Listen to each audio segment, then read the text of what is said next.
Hello, all. Just meant to post this yesterday, but it's been kind of a crazy, hectic few days. Um, After, the last day or two of me in Iceland, I spent a lot of time trying to figure out my living situation for when I get back, because all my stuff is in storage and I need a place to live. So I've been working on that the last couple days. And yeah, I've been meaning to post this, I guess, summary video of my trip, and then just kind of update everyone on, how things went and what stuff was helpful and what stuff wasn't so much, and what places I would go to again, all that jazz. So the final tally was 11 countries. I started in Japan, then I went to Netherlands. I went down from Netherlands to Belgium. I went through from Belgium to Luxembourg, but I actually stayed in France because Luxembourg is a very small location and it doesn't have very cheap places to stay. But I was right on the border, so I was able to visit Luxembourg. Then, obviously, I went through France to Germany and spent some time in Germany. Then I went from Germany to Switzerland, and then Switzerland to Italy. And then I went along the coastline from Italy. So I went Italy, Monaco, which also is very small like Luxembourg, to Spain, and then from Spain to Iceland. Some of the countries I spent more time at than others because I went to multiple major cities like Spain. I spent some time in Barcelona, but then I also spent some time in Madrid. Japan, obviously, I spent almost the most amount of time in one country in Japan. Iceland, I spent a full week, which, based on what Iceland's like and how far everything is apart from each other, it makes sense to spend more time in a country like that because it's hard to get around. It would make sense to stop in for one day and then leave.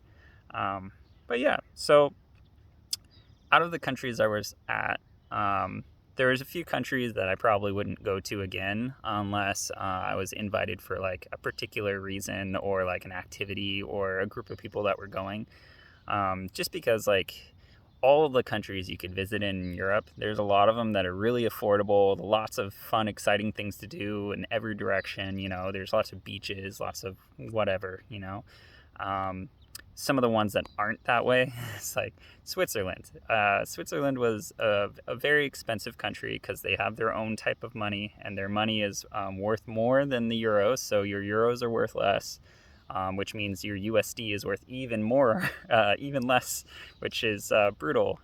So average to okay food, like not the best places to stay, all that are going to be super expensive, which is only disappointing when you're traveling because, you go to a place like Netherlands or Belgium or even Germany for that matter, that have these like beautiful, awesome places you're staying at for like a third of the price of what you can stay at in Switzerland, but are much nicer places. Like I stayed in a home, an entire house in Italy for half the price of the pod hotel that I stayed in Switzerland. But that's enough of my rant on that. It's there's a lot of reasons to visit Switzerland. It's a beautiful country, but I probably would only go if somebody was going to the Alps or something and they wanted me to come with. An activity, something to do. Then it makes it worth it. Then there's some countries like Luxembourg that are so small that it's more like a drive-through country. It just didn't seem like there was very much to do there. Not as exciting. I didn't get to Liechtenstein, but I wanted to. That's even smaller. But they have some like middle country castles and places you can visit that have like cool architecture from way, way, way back. So that kind of made it like a little more disappointing that I didn't get my chance to go swing by, but also because it's in the middle of nowhere and doesn't have very much there. They don't have as many trains and buses going that way, so it would have taken a lot more time than I was willing to commit to at the time, which is why I didn't go. Sorry. Which is why I didn't go. But yeah, so those were the countries that I went to. I'd say the ones that were the most shocking to me was probably Italy and Iceland. Iceland was beautiful, but definitely not the way that I pictured. So it was a wonderful experience, and it's a beautiful country. It's just a lot different from what the videos and news paints about it. It's a very small like culture there. Like they don't have a very large population. All the cities are basically towns, at best towns. So very small population, which means getting around is a lot harder unless you're renting a car. Or somebody with a car, or whatever the case may be, or you have a lot of money that you want to put towards something else, like a driver or a tour guide or something. And there's no trees in Iceland, which is crazy to me. It was beautiful. They had waterfalls, all this wonderful nature, these beaches and mountains right next to each other. It was incredible, but no trees, very few trees. And if they did have more trees, they would be knocked over by the intense wind that's in Iceland, which is pretty crazy. Let's see, Japan was not as sociable as I thought it was going to be. But again, like a lot of these countries would have been infinitely more entertaining for me if I just had somebody with me, or if I had more of an itinerary, which this trip wasn't about the itinerary, so in no way do I feel regret towards that, but I definitely would have had more fun in certain countries if I had that itinerary, which would have forced me to meet certain people and spend more time with more socializing, because 2 months alone can get pretty lonely. And then overall, like, I just didn't get to hang out and see some of the cool stuff with people. I just saw it myself, which time goes a lot quicker when you're looking at a site and you're like, cool, but you don't have anyone to share it with, so move on. But yeah, and then I met some amazing people on the trip. I really do hope that some of them keep in touch with me. Shout out to all the people I met on the food tours. All the people I met on every food tour was awesome. And to the few people that I had like meaningful conversations with while randomly stumbling upon, my friend in Japan that talked to me about traveling and climbing mountains, to the friend that I made while randomly staying at an Airbnb that she ended up staying at. Very cool people, and meeting them meant a lot. Whether or not they stay in touch with me is no big deal. Knowing that they exist, traveling the world, it's cool to know that you met people that meant something, around the world. Things that I bought and brought on the trip that were worth it versus not worth it. My big duffel bag, it didn't last the whole trip. The straps broke multiple times throughout the trip, and I had to kind of tether them together to make it so that I could still use the bag. It was not made for a trip this size. It was a cool bag, cool duffel bag. It could fit a lot in it. You could stuff a lot into it, but I was filling it to the max, and it was a little too much weight for it, so a lot of the straps kept breaking. So I wouldn't necessarily recommend that. But my shoulder bag, the little teeny one, I think it's called Ozerf or something like that. I'll if anybody's interested in it, I'll add the brand onto the comments, or you can look at one of my original videos when I unboxed it. But that was amazing. I still have it. It's still in great shape. I'll still plan on using it for every trip I go on from now on.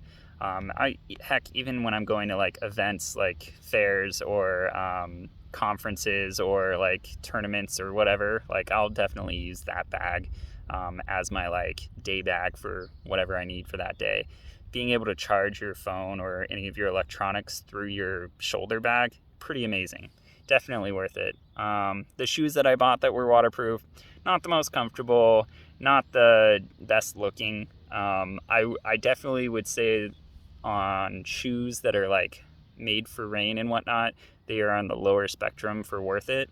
But knowing how much hiking I did and how much mud and trails that I went through, I didn't need nice shoes. If I would have brought nice shoes, they would have been trashed pretty early on my trip, and that would have been unfortunate. So it ended up working out, but I'm definitely not going to hold on to those shoes. And then the travel bag, the little, I guess like the TSA approved, like clear, uh, you know, toiletry bag or whatever that folds out and hangs up. Super awesome. 100% recommend that for anybody who's planning on going on a long traveling trip, because when you go into, place to place, and you might not have the most space in a bathroom to kind of sprawl your stuff out. Having it be able to hang up while you're, brushing your teeth and stuff, it's extremely helpful. And let's see, I don't think there's much else. The translator was awesome. It worked well for me. I understand that the particular brand that I bought, which is a Pocket Talk is the brand, has some pretty low ratings online, and I think that's because a majority of those people were expecting too much out of it. It's a very helpful tool. You can turn the volume off and then just speak into it, and it will show in text what you said and the translation into whatever language you're using. That was the feature that I used the most, and it would just allow me to have like short conversations with people who are willing to work with you, knowing that you don't speak their language. But it's not going to be perfect. Not everybody's going to be willing to speak into it. Not everybody's going to be willing to look at it, even like if you're trying to talk to them. And to, people like that, you got to learn their language, or you're not going to be able to talk to them anyways. So a translator is not going to help you in that situation. But I feel like most countries, there's people that are willing to work with you. And if somebody's really interested in talking to you for whatever reason, they're 100% going to be okay with using your translator. And honestly, some of the most meaningful conversations I had with people who didn't speak my language was with that translator, and it went well. In Japan, this nice old lady, she was one of my Airbnb hosts, was really cool. We had like an hour-long conversation just passing my translator back and forth, and it was really cool conversation, and it meant a lot. So like, I wouldn't have been able to do that without the translator, because Google Translate, it's okay, but this translator actually works pretty well. It translates pretty well. And it has a whole year of data, which meant I didn't really need Wi-Fi at all during my trip. If I'm not going to pay for more data after this though, but I'll still hold on to it. I think it will be useful. If you're ever in a restaurant or something, they usually have Wi-Fi. But yeah, so that's pretty much the product that I bought for this trip. If there's anything else in the comments you guys want to know about or have any reviews on, I'll happily tell you. Now it's like, what's next? Other than looking for a place to live so I can move all my stuff out of storage, I'm looking at potentially either starting up a side business. There's something on this trip that kind of inspired me. So I'm kind of looking in potentially investing into that idea. More to come on that if if I can actually get it started or protected, because obviously if I just tell the internet what my idea is, then somebody will make it and they'll make a lot of money off of it, hopefully. Well, ideally that bunch of money will be made by me, but we'll see. And other than that, I'm going to go back to work next week. So that's why I'm searching so hard for a place to live now, because I'd much rather not live in a duffel bag anymore. It's been 8 months since I had a place of my own. 2 months for the trip and the 6 months prior, which is a long time for all of your stuff to be in storage. And I think I need to get my stuff out of storage. I am looking for homes, so I'm probably going to buy something, but I'm making sure that whatever I get into is going to be affordable enough to where I can continue living the life that I'm living now, which means that hopefully in the next couple of years there will be more trips. The next trips on my list would probably be Asia, some of the islands around Asia, because a lot of those islands, like, you need some time to visit them, and to fly from island to island will take more time than training and busing through Europe. So I'll probably visit less countries on that trip, but I'll be able to spend and explore a lot of really cool cultures. Then at some point I would love to visit South America. But again, that's a really big continent, and there is a lot of very large countries. So To be able to travel along a lot of countries on those trips would be difficult to do. And then I plan on visiting Africa, which again, a lot of really large countries and a lot of I guess a lot of room and a lot of space to cover in those trips. So it's definitely going to be something that takes a little more time and thought process than this trip did, because this trip was all above the equator. It was all places that I knew that I could get to. I could cover as much ground as possible in 2 months. The other countries, other continents are going to be a little more tricky. You know, some of them are going to need visas. Some of them are going to take some time to fly in and out of. Is going to be a little more difficult. So definitely more trips to come. It's probably going to be, a year or so, or maybe longer, before I can include any travel videos. But I do plan on continuing to use this page, share videos of me climbing, maybe the climbing community in general here in Oregon. So a lot of my travel friends that I've met from around the world, a lot of the people who subscribe to my page are people who I met on this trip, which is awesome. Thanks, and shout out to all of you. And yeah, I'll continue sharing videos of just, my day-to-day life in Oregon in case any of you plan on visiting. If you ever do, hit me up, comment on one of these pages, and maybe we can connect elsewhere.